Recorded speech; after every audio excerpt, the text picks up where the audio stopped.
રાજકોટમાં નાના મોવા રોડ ઉપર ઘરમાં 71 માતાજીનું સ્થાનક બનાવી છેલ્લા 20 વર્ષથી દોરા ધાગા, દુગ્ધ મટાડવા, જમીન વેચણી કરવી વગેરે કામ કરી અને ભોઈ ચકુમાં ઉર્ફે નીતા ભોજાણીનો ભારત જન વિજ્ઞાન જાથાની ટીમે માલેવાનગર પોલીસ સ્ટેશનની મદદથી 1261માં પર્દાફાશ કર્યો છે।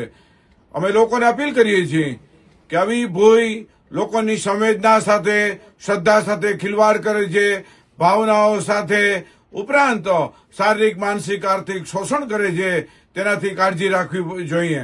આ ભોઈ છે 5,000થી માંડી 1 લાખ રૂપિયા સુધીની ફી વસૂલતી હતી।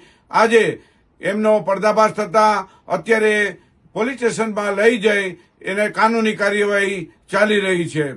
આ મહિલા પોતાના ઘરની બહાર જુદા જુદા મૃતક કે સુરાપુરા કે પિતૃના મોક્ષાર્થે એની ખાંભી ખોડીને લોકોને ડરાવવાનો ભરપૂર પ્રયત્ન કરતા હતા। કાળા વસ્ત્રો પહેરતા હતા અને ખાસ કરીને અમાસ અને ભારે દિવસો અને કાળી ચૌદસના દિવસે તંત્ર મંત્ર વિદ્યા કરી લોકોમાં ભયનો માહોલ ઉભો કરતી હતી। લોકોએ સાવધાન રહેવું।